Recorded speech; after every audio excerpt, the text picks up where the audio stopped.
Logistique urbaine. Il y a la logistique que l'on aimerait voir. Le balai des vélos cargo et des remorques électrifiées chargées de palettes qui sillonnent la ville au petit matin pour y distribuer ces biens qui la font vivre. Il y a celle que l'on voit, ces fourgons blancs vautrés sur les trottoirs ou garés sur les pistes cyclables qui déversent leurs paquets par milliers. Et puis il y a celle que l'on ne veut pas voir, ces vastes entrepôts qui poussent comme des champignons au bord des échangeurs autoroutiers, témoins d'une transformation de nos modes de vie. Car la logistique était un sujet technique cantonné à une poignée de spécialistes et délaissé par les élus comme les marchés. Mais avec l'explosion du commerce en ligne et de la crise sanitaire, c'est devenu un sujet politique et un actif immobilier prisé. Car la logistique, ce sont bien sûr des flux, mais aussi des lieux qui sont aujourd'hui engagés dans un double mouvement. À l'échelle territoriale, les entrepôts s'écartent des villes, poussés toujours plus loin par les valeurs d'un foncier qui explose, mais aussi la faible acceptabilité sociale et politique d'activités jugées, parfois à tort, peu pourvoyeuses d'emplois. Alors les entrepôts partent grandir à la campagne et s'étalent joyeusement dans les champs avec vue sur l'autoroute. Mais la logistique revient aussi en ville, en inventant de nouveaux lieux de proximité qui permettent d'optimiser la livraison du dernier kilomètre et d'amorcer sa décarbonation à coup de cyclo-logistique. Le rejet de la question logistique ne doit pas succéder au dédain. Et cet enjeu vital pour le fonctionnement de nos villes ne peut pas se résumer à l'image d'Épinal du beau cycliste qui livre un petit colis à une dame souriante sur le perron de sa maison. La logistique est une infrastructure essentielle où les palettes s'empilent, les poids lourds se succèdent et la surface des entrepôts se mesure en stade de foot. La repousser toujours plus loin de nos yeux, c'est allonger les distances, multiplier les flux des camions entre les entrepôts et la ville et compromettre toute tentative de décarbonation. Alors oui, elle doit cesser de s'étaler, apprendre à préserver les sols et décarboner ses flux. Mais nous devons aussi assumer sa nécessité et planifier ses lieux, dans la ville comme dans sa périphérie. Doit aussi s'ouvrir un autre débat, tout aussi essentiel. À quoi sommes-nous prêts à renoncer pour limiter les impacts de notre logistique ? Pour comprendre ces enjeux trop négligés dans les cercles de la fabrique de la ville, j'ai échangé avec Jonathan Seban, qui est directeur général de la Sogaris, un acteur clé de la logistique urbaine. Je suis Sylvain Grisot, urbaniste fondateur de Dixit.net, et bienvenue sur notre podcast. Une ville en pleine expansion. Les transitions à mener s'accumulent, l'énergie, l'agriculture, les mobilités. Monsieur l'administrateur délégué, vous êtes chargé de l'attribution et de la répartition des logements. Comment la situation se présente-t-elle ? C'est une contribution au débat sur l'artificialisation des sols et les questions d'étalement urbain. On a privilégié la machine, la matière et l'énergie par rapport à l'être humain. C'est pour ça qu'on ne recycle pas bien les téléphones. And then perhaps the defining trend of the 21st century is population growth. On a une responsabilité sur l'épuisement des ressources et une responsabilité sur la perte de biodiversité. Chaque échec va permettre la prochaine fois de faire mieux et chaque échec est autant instructif qu'un succès. Des projets d'urbanisme qui sont indispensables du fait d'une circulation toujours plus intense. Ce plan est un plan que le public notait pour venir voir. Il s'agit du plan de sauvegarde dedans. Si on est une grande part du problème, on est forcément une grande part de la solution. On va peut-être couler moins de béton et miser plus sur l'intelligence et finalement changer de matière grise.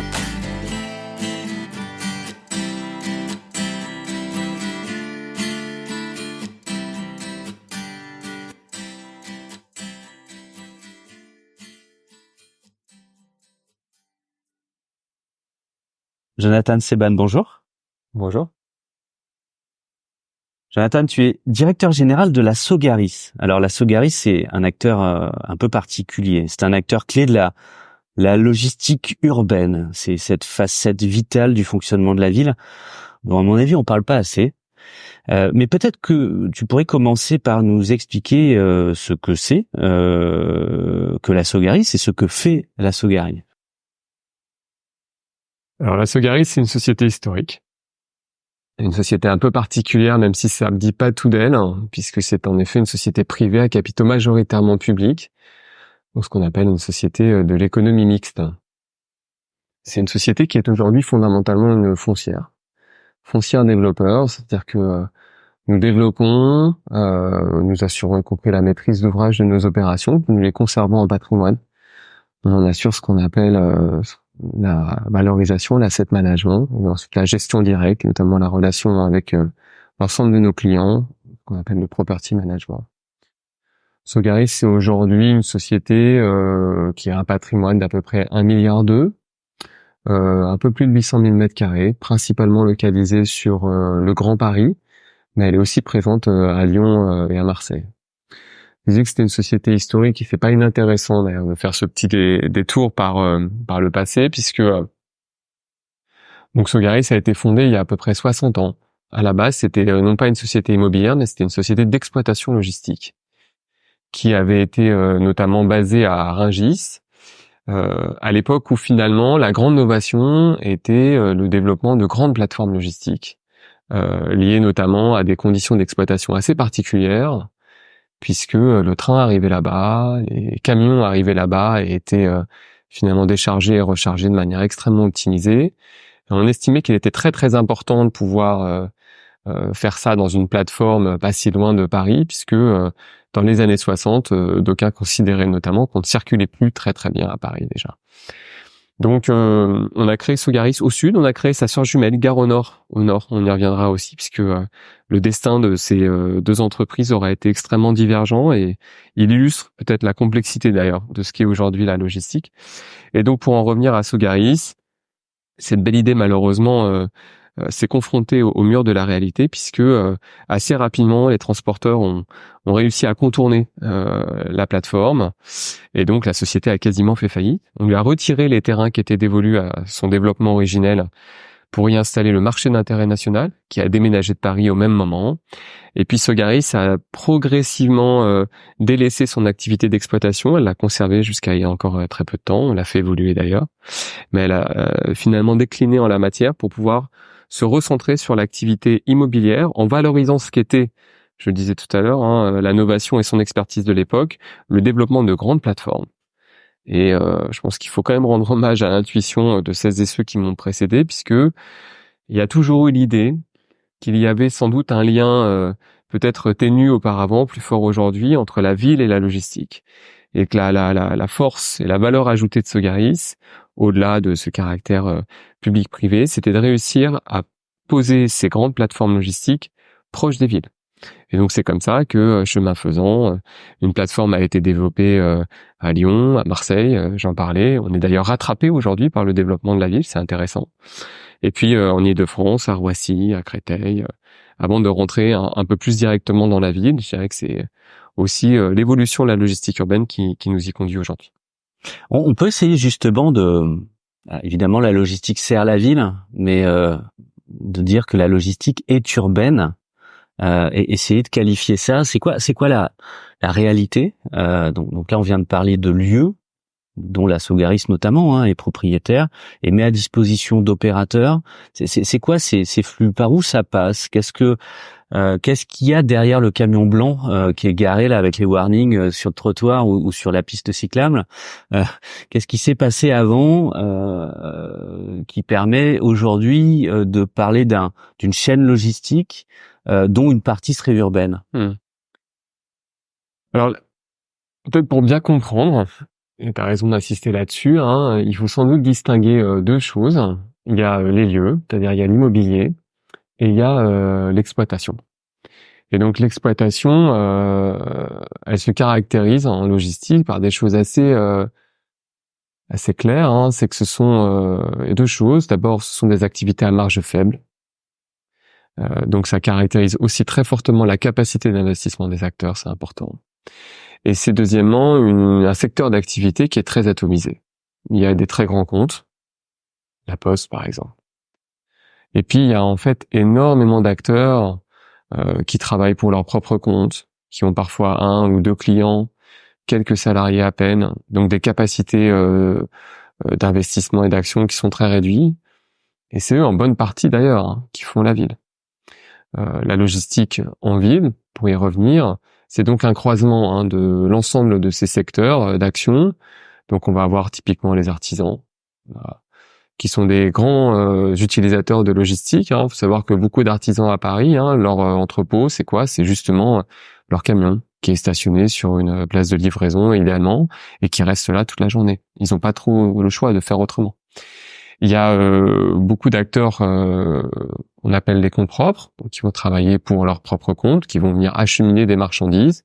On a souvent en tête les colis, mais il faut penser en réalité que il y a deux grandes familles. Il y a les colis, donc les petites marchandises. Il y a les palettes. Et les palettes, c'est ce qui structure une bonne partie de l'activité économique des villes, ce qu'on appelle le B2B. Voilà, c'est ce qui permet notamment d'approvisionner les magasins et puis bon nombre finalement d'entreprises. Le business to business. Le business to business. Là où le colis est davantage dévolu au business to consumer, ce qu'on appelle le B2C. Voilà, et donc avant que le camion il arrive dans la ville pour livrer, je sais pas moi, le fromager ou la supérette, il passe par quoi? Il va passer par en effet tout un ensemble d'entrepôts amont. C'est ça aujourd'hui, une bonne partie de l'enjeu de la logistique, notamment de la logistique urbaine, c'est que le coût finalement du dernier kilomètre a très très fortement augmenté, à la faveur des enjeux de congestion, à la faveur aussi, on y reviendra, des enjeux de régulation. Et donc, tout un enjeu est celui de l'optimisation des coûts, notamment des coûts amont. Et donc, avant d'entrer dans la ville, en général, les marchandises passent par tout un ensemble d'entrepôts, avec, il faut aussi bien l'entendre, notamment en France, le fait que on a aujourd'hui une demande qui est supérieure à l'offre. On est dans une période de crise, donc c'est sans doute moins le cas aujourd'hui, mais ça a longtemps été le cas. Et donc, cet élément de fait conduit finalement à une forme de désoptimisation des chaînes logistiques, parce que les preneurs n'arrivent pas toujours à se positionner là où ils le souhaitent. Et donc, je continue de remonter la chaîne. On en avait fait nous-mêmes l'étude. Un grand acteur, pour le coup de la livraison, il faisait arriver une bonne partie de ses colis par Roissy, notamment tout ce qui relève des marchandises à très très haute valeur ajoutée. Et puis, n'ayant d'autre choix que celui-ci, il faisait ensuite descendre une bonne partie de ses marchandises sur Évry, là où il avait son entrepôt de base, avant de rééclater ses marchandises, de les réexpédier tantôt sur le nord de l'Île-de-France, tantôt dans le sud de la France, etc. Donc, on est aussi confronté à cet enjeu-là, c'est-à-dire que la question de l'optimisation se heurte aussi à une réalité du marché. Et comment trouver les lieux qui permettent d'avoir des flux optimisés. Mais on est sur certes des flux qui sont peu visibles, avec des économies complexes et ténues, et la nécessité à un moment de trouver une forme de spatialisation. Il faut bien que ça atterrisse tout ça quelque part.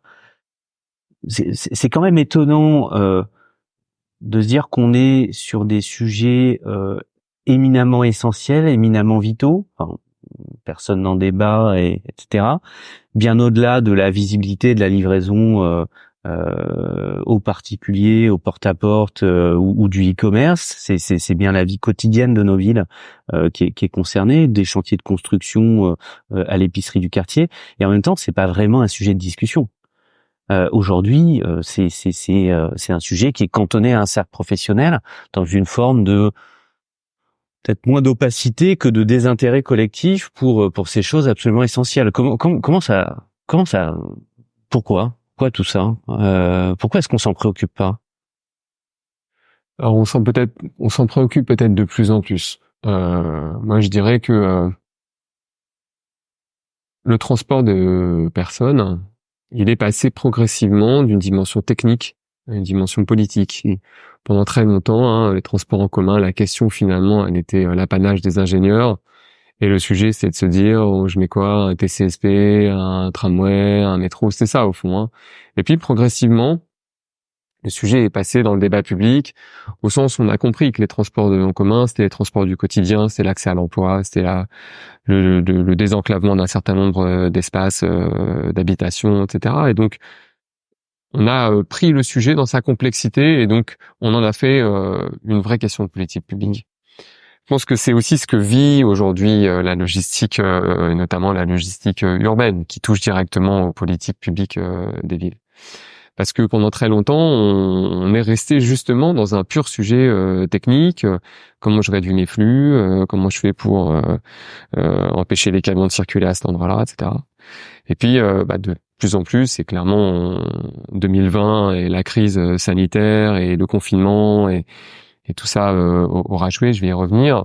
Clairement, on voit que des collectivités se saisissent du sujet et vivent la logistique urbaine de plus en plus comme une solution à des problèmes qu'elles observent, la congestion de leur voie principale, les problématiques sociales aussi, notamment avec le fait que bon nombre de livreurs, par exemple, aujourd'hui stationnent devant des restaurants ou des endroits où la livraison se passe derrière. On a vu aussi le sujet des dark stores, par exemple, qui a lui-même été totalement, je dirais, intégré, pris en charge par les élus eux-mêmes. Donc, voilà, je pense qu'il faut peut-être pas désespérer en la matière et se dire que les choses changent. D'un mot, si on doit peut-être se donner une petite courbe chronologique de ce qu'aura été finalement la montée en puissance de la logistique urbaine dans le débat public. Moi, j'ai tendance à la logistique tout court d'ailleurs. Moi, j'ai tendance à penser que c'est quand même longtemps resté. Je te rejoins, un sujet sinon de désintérêt, en tout cas clairement pas quelque chose en haut de la pile.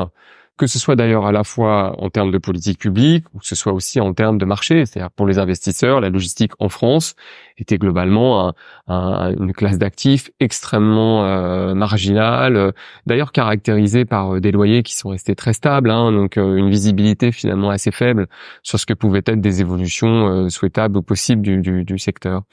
Et puis il y a quelque chose qui change tout, c'est quand même le e-commerce. Quoi qu'on en dise, ça devient une transformation. C'est un fait social qui vient bouleverser finalement l'ensemble de l'économie et de la chaîne logistique. Moi, j'aime bien dire ça, même si c'est peut-être un peu, ça va peut-être un peu loin, mais je pense que là où la logistique a toujours été un coût, c'est devenu globalement un vrai levier de productivité des entreprises et sans doute une manière d'aller glaner des nouvelles parts de marché. Donc, on a réinvesti sa logistique.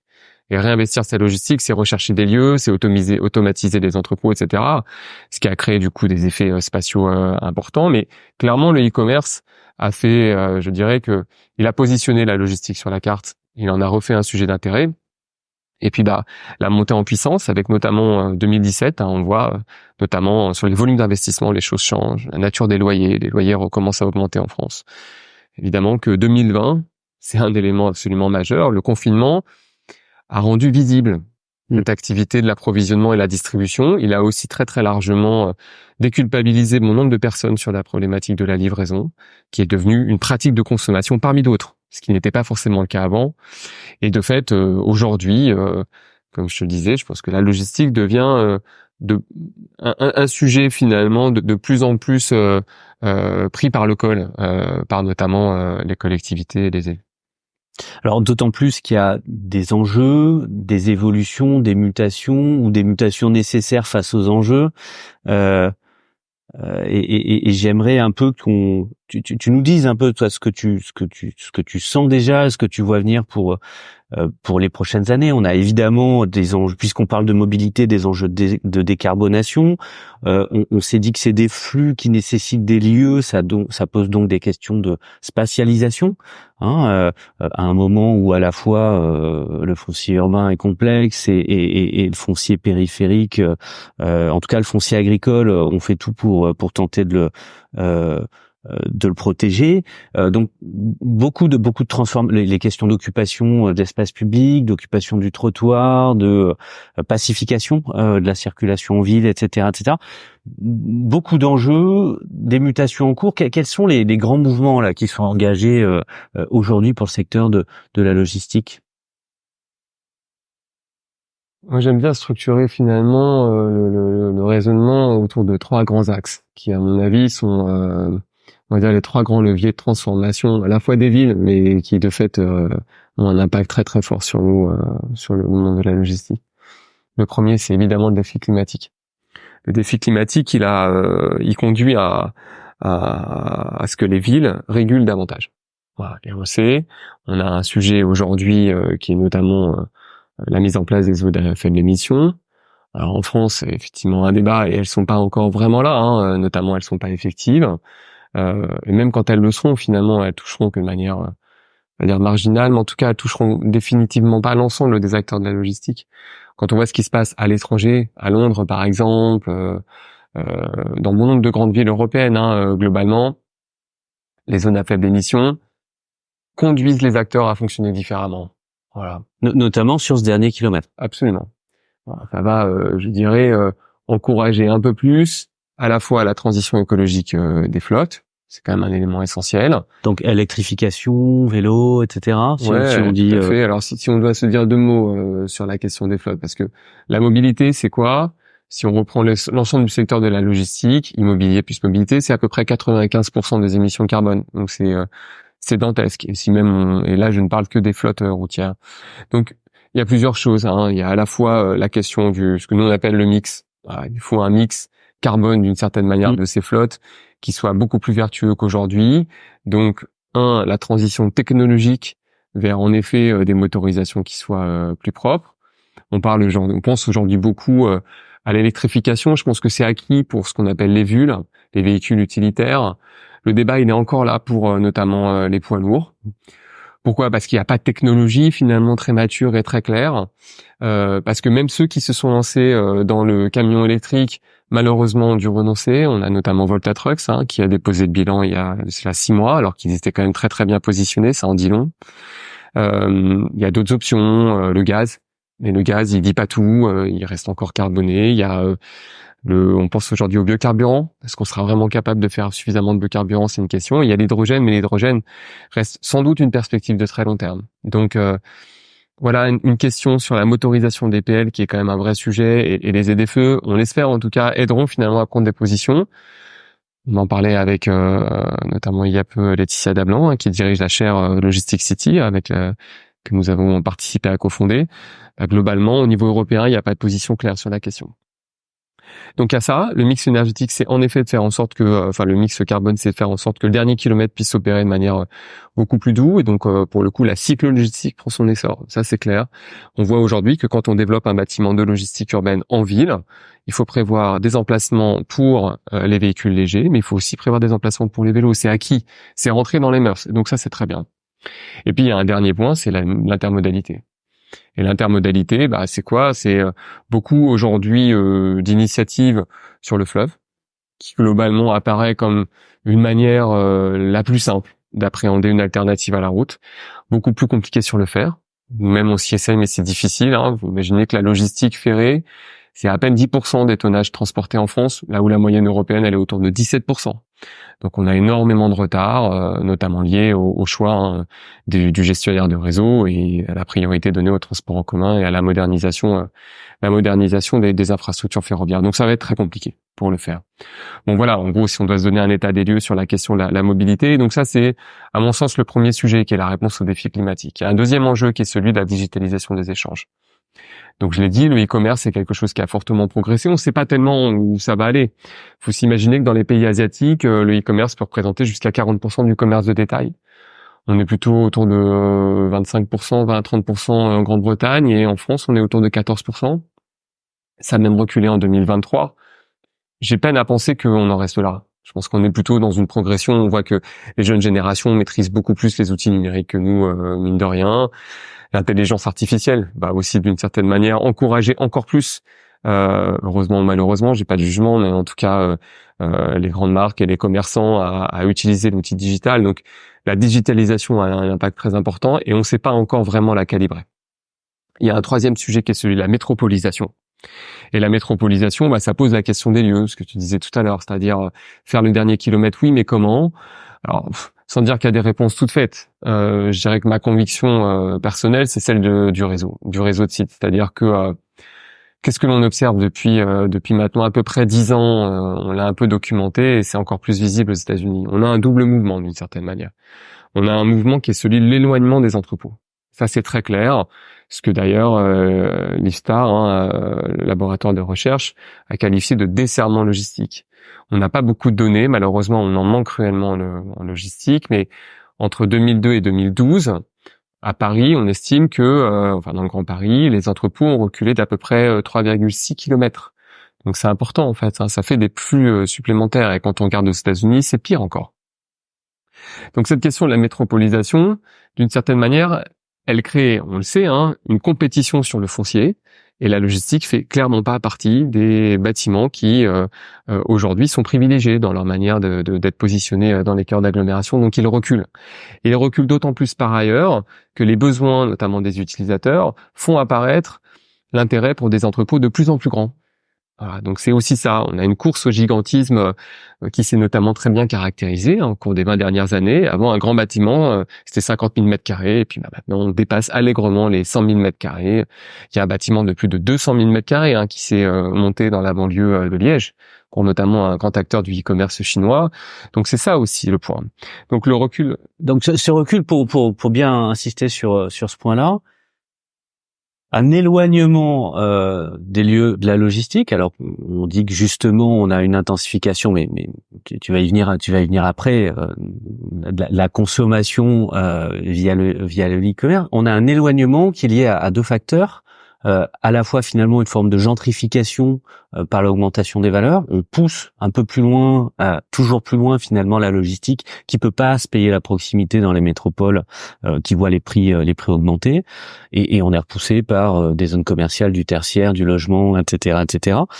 Comme tu le disais tout à l'heure, la ville rattrape ces secteurs-là, donc mais aussi des choix des acteurs ou finalement de la profession dans sa globalité qui vient massifier et créer des outils d'autant plus performants qui sont gros. Donc un croisement d'intérêts, j'ai envie de dire là-dessus, qui fait qu'on va explorer des zones finalement de plus en plus distantes des lieux de consommation. Tout à fait. Les besoins des utilisateurs. Une statistique intéressante parce que elle est à mon sens très contre-intuitive, mais elle démontre tout l'enjeu. Plus le nombre d'habitants d'une ville est important et plus le nombre de mètres carrés par habitant augmente. C'est-à-dire que plus une ville est grande, plus une ville est grosse peut-être au sens mètres carrés d'entrepôt logistique. Ouais. Plus une ville est grosse au sens des villes mondiales de Saskia Sassen, c'est ça l'enjeu, la concentration des ressources, des richesses et des lieux de pouvoir. Et plus finalement on va avoir besoin de logistique pour faire fonctionner cette ville. Et il n'y a pas d'effet d'échelle. Il y a même plutôt une forme de contre-effet d'échelle. Une perte de productivité marginale du mètre carré logistique. Ouais. Donc ça, c'est quand même quelque chose qui est, je trouve, extrêmement intéressant. Donc, il faut se rendre compte que l'éloignement des entrepôts et leurs spécifications aussi, puisque, comme je le disais, ils viennent par leur taille, par leurs caractéristiques et leur mode de fonctionnement, finalement se conformer à des modalités précises du flux, du stockage, du référencement, que sais-je. Ça pose une autre question, d'accord, qui est du coup la manière de gérer ces flux, puisque en même temps que les entrepôts se sont éloignés, on l'a dit, les pratiques de consommation ont évolué et elles ont finalement valorisé davantage le flux, la capacité d'accéder à la marchandise, soit dans son magasin, soit pour soi-même, de manière comme jamais auparavant. Et donc c'est en cela qu'il y a un deuxième mouvement, qui est le retour de la logistique en ville, qui se fait pas avec la même ampleur, mais qui est quand même concret. Et on voit qu'aujourd'hui, beaucoup d'acteurs essayent, et je dirais que on est quand même sorti de la phase expérimentale pour rentrer quand même dans la construction d'un nouveau marché. Voilà. Étant entendu que rentrer dans la ville, c'est bien penser finalement la logistique à l'échelle, je dirais, d'un territoire comme le Grand Paris. Voilà. Là où des entrepôts, lorsqu'ils sont éloignés, peuvent évidemment s'implanter dans l'Oise ou dans le Loiret. On est sur des bassins de territoire qui sont quand même très important et qui colle pas d'ailleurs forcément ni évidemment aux frontières institutionnelles ni directement au bassin d'emploi, au bassin de logement qu'on a l'habitude de qualifier. Et donc rentrer en ville, c'est du coup inventer de nouvelles formes de bâtiments. Voilà, ça je pense que c'est un enjeu essentiel. On a deux questions, je disais tout à l'heure le réseau. Le réseau, c'est celui de pouvoir finalement mailler le territoire par un certain nombre de sites. Donc c'est la question de la lutte des places, d'une certaine manière, à laquelle il faut pouvoir répondre. Mais c'est aussi derrière la forme urbaine. Il faut rentrer dans le détail même de ces bâtiments-là pour comprendre comment on peut en gérer l'acceptabilité par à la fois l'ensemble des parties prenantes et comment on en gère aussi la fonctionnalité, de telle sorte à ce que ces bâtiments-là, ils soient pas juste là pour décorer, mais ils répondent bien aux besoins de nos propres utilisateurs, qui vont les faire vivre et qui vont d'une certaine manière s'épanouir à l'intérieur. Donc ce que nous appelons, mais on n'est pas les seuls à les qualifier ainsi, les hôtels logistiques pour les bâtiments les plus grands, les plus gros bas gabarits. Mais donc, il faut aussi aller travailler des formats plus petits, parce que la logistique urbaine, ses besoins sont déjà là, donc faut pas juste attendre d'avoir la super opération pour pouvoir y répondre. Il faut aussi à un moment donné travailler dans un environnement urbain contraint et d'une certaine manière saisir les opportunités. Donc des espaces plus petits qu'on appelle nous les espaces de proximité. Ils ont là encore des qualifications multiples et variées en fonction des acteurs. Je dirais que l'intérêt des espaces de proximité, c'est quoi ? Et on le voit beaucoup, notamment au cours des 5 dernières années, c'est que ils répondent à une multiplicité des usages. Je dirais que c'est assez bien des sites pour faire le dernier kilomètre. Ça c'est top, c'est ce qu'on appelle nous les messageries urbaines. Les flux arrivent, ils repartent. Mais c'est pas que ça. On voit qu'on a aujourd'hui, par exemple, en tout cas on s'y essaye, des espaces qui pourraient utilement gérer la logistique de proximité à l'échelle d'un quartier. Il y a beaucoup de flux totalement invisibilisés par ailleurs. Et voir comment ces flux-là, on sait pouvoir les optimiser avec un endroit qui vient à la fois les cranter et puis en même temps les optimiser, permettre de les décarboner facilement. Et puis c'est aussi, je dirais, le travail d'une synergie entre mobilité des personnes et mobilité des biens. Ce qu'on appelle nous les centrales de mobilité, où demain on estime en tout cas qu'on devrait pouvoir réussir à mixer à la fois des espaces de parking pour parler vulgairement et des espaces de logistique urbaine, facile à dire et assez intuitif de prime abord, beaucoup plus compliqué à faire. Des petits espaces dans la ville, petits par rapport aux monstres qui sont dans la périphérie, mais il faut qu'on y revienne, qui posent des questions d'accessibilité économique, activité à faible marge, comment est-ce qu'on fait de la place et donc une place accessible, abordable pour ces activités-là, mais qui posent aussi des enjeux de fonctionnement du bâtiment, gestion des flux, des horaires, etc., etc. On est vraiment dans le micro là-dessus. Des émergences, mais déjà des besoins. On n'est pas en train de parler du futur, voilà.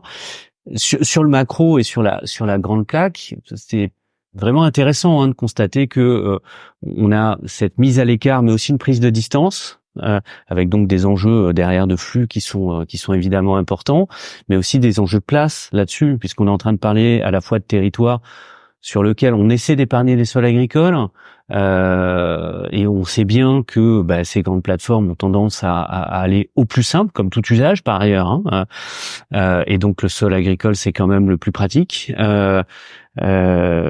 Première difficulté. Deuxième difficulté, c'est dans une géographie qui est peu respectueuse finalement de nos plans d'aménagement, de nos périmètres administratifs, et même tu le disais, des bassins de vie. C'est finalement une géographie qui est fixée par les axes, par la question de la mobilité longue distance.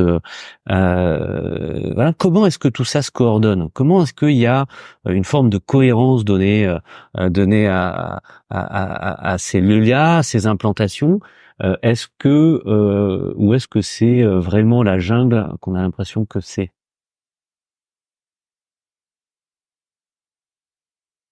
Sans doute les deux, capitaine. Alors, il existe quand même, je l'ai pas dit, mais c'est important de le signaler, il existe quand même une géographie assez polarisée de la logistique en France, ce qu'on appelle la dorsale. Donc, c'est vraiment ce corridor économique qui réunit Paris, Lyon, Marseille, qui va au nord vers Anvers, qui va au sud vers Barcelone. Il y a des marchés dits secondaires, notamment les marchés de l'Ouest, ceux qui relient Paris au Havre, pour faire court. Et puis notamment dans les environs de Lyon, quand on va vers l'île d'Abo, etc. La logistique, elle est très structurée par les axes autoroutiers, par construction, par les axes routiers déjà en tant que tels, et évidemment les axes autoroutiers. Donc par opportunité, elle s'est positionnée à ces endroits-là, clairement. Il faut comprendre que la valeur d'un actif, elle est très dépendante finalement de la qualité de l'aménagement du territoire qui l'environne. J'évoquais les axes routiers, on peut aussi évoquer les polarités que représentent les grandes villes. On est dans un moment de bascule, je pense, en la matière. Le zéro artificialisation net, évidemment, vient mettre sa pierre à l'édifice. Il va très très très fortement contraindre le développement de nouveaux mètres carrés logistiques et plus largement de mètres carrés productifs. Donc on y reviendra, ça va poser sans doute des questions sur la manière de développer ce type de bâtiment, mais ça pose à mon sens avant tout la question de leur emplacement. Ça c'est une première chose importante. La deuxième chose, c'est que les entrepôts sont pas, je sais pas si c'est un mal nécessaire, pour paraphraser ce que disait Anne-Marie Drac, ils sont aujourd'hui le reflet de nos choix de société. Donc on n'a pas admis ça, il est quand même, je pense, compliqué de rentrer dans la complexité même du raisonnement. Les entrepôts, pour beaucoup d'entre eux, ils permettent de faire fonctionner nos sociétés dans les conditions que l'on connaît. Mais on est dans une société de consommation aujourd'hui. C'est pas forcément ce qu'il y a de plus glorieux, mais c'est quand même la vérité des choses. Et cette consommation, elle est aussi fondée sur la capacité au plus grand nombre à pouvoir consommer. Donc sur des prix qui sont relativement maîtrisés, relativement bas. Et les entrepôts jouent un rôle essentiel dans la manière d'alléger ses coûts et finalement de structurer ces chaînes de production qui elles-mêmes permettent la consommation. C'est d'autant plus important aujourd'hui, on le voit, dans un moment d'inflation où la question de la consommation va de moins en moins de soi pour énormément de gens. Donc la question qui se pose, c'est pas de savoir s'il faut faire disparaître les entrepôts. La question, c'est de savoir, me semble-t-il en tout cas, et je dis ça en toute modestie, quels sont les choix de société que l'on opère. Voilà. Qu'est-ce que l'on est prêt à sacrifier, si j'ose dire, pour qu'il y ait peut-être demain moins d'entrepôts. Ou à l'inverse, qu'est-ce que l'on n'est absolument pas prêt à sacrifier et comment on en tire les conséquences sur ce que peut être effectivement l'aménagement de nouvelles plateformes logistiques. Il y a peut-être quelque chose qui, mine de rien, serait de nature à faire fonctionner mieux le tout. C'est quand même une pensée de la planification qui nous a cruellement fait défaut depuis des années. Alors en Ile-de-France, elle a existé, avec notamment le schéma directeur, qui d'ailleurs est aujourd'hui en cours de révision. Les SRADET ont aussi un peu joué leur rôle. Mais fondamentalement, on voit que la planification de ces grandes zones de développement économique, et notamment de la logistique, pas simplement dans ses emplacements, mais aussi dans ses impacts environnementaux, dans les externalités qu'elle génère, a pas non plus été pleinement intégrée par l'ensemble des collectivités locales. Donc moi je dis juste attention au mouvement de balancier. Attention on regarde pas ce qui se passe à aujourd'hui un truc où il n'en faut plus du tout. Parce que je pense que sans doute que la solution est entre les deux, dans la capacité à notamment gérer une complexité qui est délicate en la matière. Oui, y compris travailler, spatialiser, penser, structurer, coordonner l'organisation de la logistique nationale, donc retrouver, ou avoir en fait, renouveler une perspective collective, publique et privée nécessairement là-dessus sur la spatialisation de tout ça, mais aussi avoir ce débat, quelque part on a peu ou on n'a pas, sur ce qui est utile et ce qui l'est moins, sur à quoi est-ce qu'on peut renoncer, et ce qui est par contre fondamental et ce qui justifie un certain nombre d'atteintes, d'émissions carbone, d'atteintes au sol ou autres, pour trouver les vrais compromis. Aujourd'hui, on a pas vraiment ces discussions sur la planification, un début de mouvement avec une mise à l'agenda dans les SCOT, mais on voit bien que c'est encore peu approprié. Je mets évidemment l'Île-de-France à part. Et ce débat sur la part utile et la part superflue des flux logistiques, il n'a pas vraiment lieu aujourd'hui. Alors, juste pour réagir, c'est vrai que je te rejoins assez sur le fait que on a manqué en France pendant très longtemps d'intérêt et de connaissances et de compréhension de la logistique. C'est pas que une pierre dans le jardin des décideurs, qui par ailleurs ont tout un ensemble d'autres sujets à penser, mais c'est aussi un sujet chez les investisseurs. On avait fait nous-mêmes une étude pour s'apercevoir que en 2020, au cours des dernières années en moyenne, quand on regarde les flux d'investissement dans les actifs logistiques, à 20% à peu près, ils étaient réalisés par des acteurs français, 80% par des acteurs étrangers. Quand on regarde ce qui se passe en Grande-Bretagne, c'est l'inverse. 80% des flux sont réalisés par des acteurs locaux, britanniques, et 20% par des acteurs étrangers. Il y a une forme de désintérêt pour son infrastructure logistique, qu'on a redécouvert, je le disais tout à l'heure, en 2020, et qu'aujourd'hui, on regarde entre intérêt forcé, des amours et un peu dégoût. Donc il faut purger ce point, et je pense qu'il faut quand même comprendre que la logistique constitue mine de rien une infrastructure vitale de nos sociétés modernes. Ça, c'est un premier point. La deuxième chose, c'est que c'est pas parce la logistique est essentielle qu'elle doit pas elle-même muter. Il est vrai que à l'heure aujourd'hui du défi climatique, on doit pouvoir s'interroger sur le fait de continuer à développer des très grandes plateformes à plat, dans lesquelles, mine de rien, on vient consommer aussi des terres. Paradoxalement, la logistique, je crois, c'est à peine 2% des terres artificialisées en France, mais Ça reste, on va dire, des bâtiments extrêmement visibles, notamment par les uns et les autres quand ils partent le long des autoroutes, quand ils les empruntent. Et donc, il y a sans doute aussi un enjeu d'exemplarité.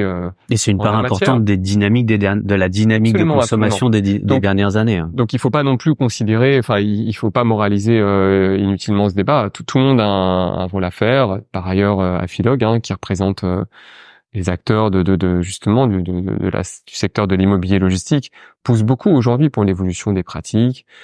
Et sans doute, si on doit faire un petit jeu de prospective là, c'est que la zéro artificialisation nette, elle invite déjà à repenser les approches. Ça veut dire quoi? Ça veut dire développer en hauteur. Voilà. Alors attention, aujourd'hui on peut pas le faire partout. Développer en hauteur, ça veut dire accepter aussi d'avoir des bâtiments plus coûteux, pas parce qu'ils sont hauts simplement, mais parce que les fonctionnalités logistiques imposent typiquement des charges au sol particulières qui, elles, peuvent être extrêmement coûteuses dès lors qu'en plus on vient les travailler sur du R+1, du R+2. Donc pour l'instant, on sait pour de vrai pas totalement développer des logistiques en hauteur partout. Ça dépend aussi de la valeur des loyers. Voilà, ça dépend de la capacité des utilisateurs à payer ça. Bon, je ferme cette parenthèse. En tout cas, on voit bien qu'on est amené aujourd'hui à penser autrement le développement des bâtiments logistiques. Et ça, c'est quand même une bonne chose. De la même manière que ce qui s'est passé au cours des dernières années, ça a aussi été une prise en compte beaucoup plus forte de l'environnement dans la manière de développer les bâtiments. Moi, j'ai tendance à penser qu'aujourd'hui, la logistique et l'énergie vont rapidement devenir les deux faces d'une même réalité. Il n'y a plus d'entrepôts neufs qui se développent sans avoir des panneaux photovoltaïques en toiture. Ça veut dire quoi? Ça veut dire que les entrepôts demain sont des structures de production d'énergie, soit pour eux-mêmes, soit même peut-être pour les secteurs environnants, les communautés adjacentes. Ça, c'est quand même des éléments extrêmement positifs. Et c'est aussi des leviers finalement de transformation et je dirais de dépassement de l'usage premier des entrepôts. C'est une opportunité qu'on doit pouvoir penser. Quitte à ce que ces bâtiments-là revêtent finalement un caractère essentiel pour le fonctionnement de notre économie, la question que l'on doit se poser, c'est comment, dans le défi climatique, ces bâtiments participent aussi d'une certaine manière à l'atteinte des objectifs de réduction de nos émissions carbone dans un pas de temps qui est celui 2030 puis 2040. Voilà. Est-ce qu'on n'a pas aussi dans les années qui viennent, au vu de l'importance de ces enjeux-là, une forme de retour du regard attendri ou du regard attentif des acteurs publics, mais sur la planification, la réglementation, mais peut-être un peu plus. Enfin, que nous dit l'organisation des fonctions logistiques à l'international dans d'autres pays? Tu disais, on a une organisation des marchés en Grande-Bretagne très différente de la France. Qu'est-ce qu'on peut percevoir, en tout cas, dans ce qui peut se faire dans d'autres pays aujourd'hui, sur l'organisation future de la logistique en France? Alors c'est vrai que l'organisation spatiale des entrepôts, elle est dépendante de plein de facteurs à la fois historiques, économiques, urbains. Les États-Unis, c'est pareil, c'est un territoire dans lequel l'espace est finalement grand. Et donc les capacités d'implantation restent extrêmement fortes, avec des villes qui n'ont pas la même densité qu'évidemment les villes européennes, pas les mêmes formes urbaines, pas les mêmes évidemment quadrillages et organisation spatiale. Ce dont on s'aperçoit, c'est que aux États-Unis typiquement, les entrepôts ont pris une valeur très importante parce qu'ils sont vécus comme étant une infrastructure majeure du fonctionnement de l'économie. Ils ont même pris une valeur très souvent plus importante que les bureaux. Là où on a en France des grands investisseurs qui sont plutôt très très exposés sur les actifs tertiaires, beaucoup plus que la logistique, qui, comme je disais tout à l'heure, a longtemps été vue comme une forme de classe d'actifs très marginale et de spécialistes d'une certaine manière. Ça, c'est un premier point. Et donc, c'est assez inspirant d'une certaine manière. Je dis pas que c'est, encore une fois, il y a tellement de facteurs exogènes que c'est assez compliqué de se dire que c'est comme ça qu'on va, c'est ça le modèle qu'il faut appliquer, sans doute pas. C'est ça ce qui va se passer, on n'en sait rien, mais c'est, je trouve, extrêmement intéressant de le capter. La deuxième chose, c'est aussi, je dirais, la frontière entre les acteurs privés et les acteurs publics sur un sujet comme celui-ci. On parle beaucoup aujourd'hui des problématiques de vente du foncier et le fait que beaucoup d'acteurs publics se disent que finalement le foncier est leur première richesse et que ne pas le vendre, c'est préserver leur avenir, quels que soient finalement les choix d'aménagement futurs. Je pense que c'est aussi un sujet qui doit concerner l'économie productive d'une certaine manière. Donc, le secteur public a beaucoup poussé aujourd'hui les acteurs logistiques à aller travailler sur les friches, par exemple, en disant que finalement, c'était une manière de reconvertir une partie des fonciers productifs aujourd'hui peu utilisés. C'est pas si simple de transformer une usine en entrepôt. En tout cas, on voit que de toute manière, on se confronte à un coût carbone qui est très élevé parce que on est très souvent et malheureusement amené à démolir ce qui est pour reconstruire ce qu'il faut, avec ce que je disais tout à l'heure, des spécifications techniques, de charge au sol, de hauteur, nombre de poteaux qui peuvent être effectivement très différents de ce qu'on faisait par le passé. Donc c'est compliqué. Et donc de fait, en tout cas moi c'est une question que je me pose et que je pose d'autant plus qu'on est nous-mêmes un acteur public-privé. La frontière entre finalement ce qui relève de l'intérêt commun, voilà, avec notamment cet enjeu, on disait, de structuration d'une infrastructure logistique, certes, mais qui le fasse au bénéfice de la décarbonation et pas au bénéfice d'elle-même. Voilà, forcément que ça relève d'un intérêt commun. Et on le sait, qui est pas forcément toujours aligné directement avec ce que peuvent être les intérêts des différents acteurs propriétaires pris un à un. Voilà. Et donc, je pense qu'en la matière, il faut construire finalement un corpus de pensée, des convictions globales, voir comment les acteurs publics et privés savent s'en saisir. Juste d'un mot, mais parce que je pense que c'est assez intéressant. Sogaris, j'ai dit, c'est aujourd'hui une société publique-privée qui a vécu sa vie, mais qui finalement est aujourd'hui une foncière qui a la chance d'exister, en tout cas sur la logistique urbaine du Grand Paris. Sa sœur jumelle, elle a vécu un destin très différent. Je sais pas de jugement par rapport à ça, mais c'est une manière de montrer la complexité du sujet. Gare au Nord a été privatisée à un temps donné. Et puis, de transaction en transaction, elle a été achetée d'abord par Blackstone et ensuite vendue au fonds souverain chinois il y a de ça plusieurs années. Donc, voilà finalement une infrastructure considérée par un fonds souverain. Donc, un fonds souverain, c'est finalement un acteur qui défend les intérêts souverains d'un État. Voilà un actif qui est considéré comme étant manifestement ultra important, suffisamment important pour qu'un fonds souverain s'y intéresse. On pourrait peut-être imaginer des fonds souverains français qui s'intéressent à des fonciers bien positionnés, plus proches des métropoles, pour y implanter, y compris avec le travail d'acteurs privés. Comparaison n'est pas raison, mais je dirais que Sogaris a la chance quand même de pouvoir compter sur la Caisse des dépôts, consignation, et donc qui joue aussi le rôle de représentant d'une certaine manière de l'intérêt général sur le plan notamment économique, et puis les différentes collectivités à son bord, notamment la ville de Paris, le département de première couronne et la métropole. Donc, j'ose pouvoir dire qu'il y a un intérêt de ces acteurs-là manifestement pour la chose logistique. Voilà. Et notamment la manière dont cette chose logistique se transforme, comme on disait tout à l'heure, pour quitter progressivement la dimension technique et aller vers une dimension de plus en plus politique, au sens politique public.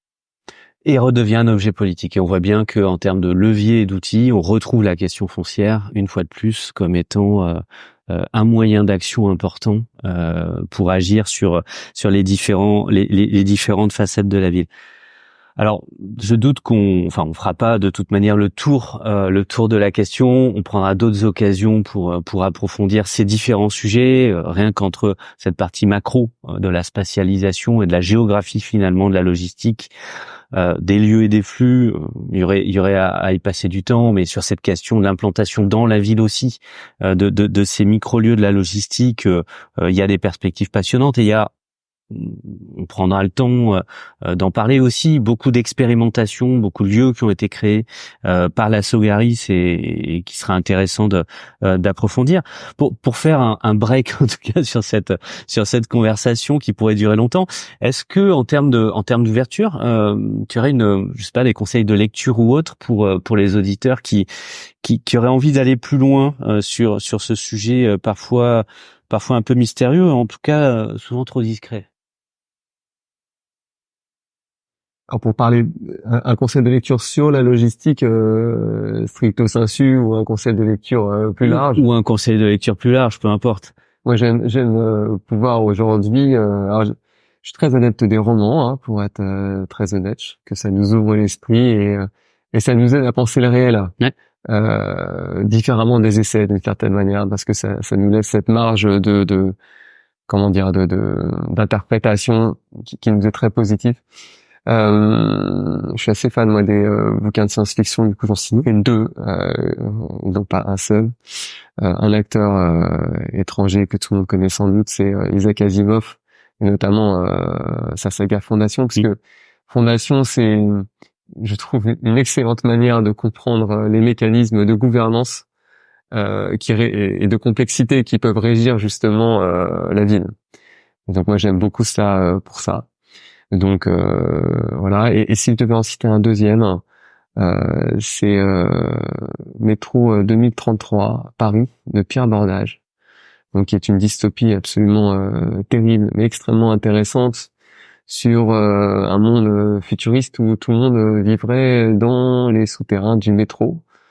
Voilà pour le pitch, mais surtout ce qui est absolument génial, c'est la démonstration par la preuve de ce que peut être une société qui n'a plus la capacité d'avoir foi en son avenir.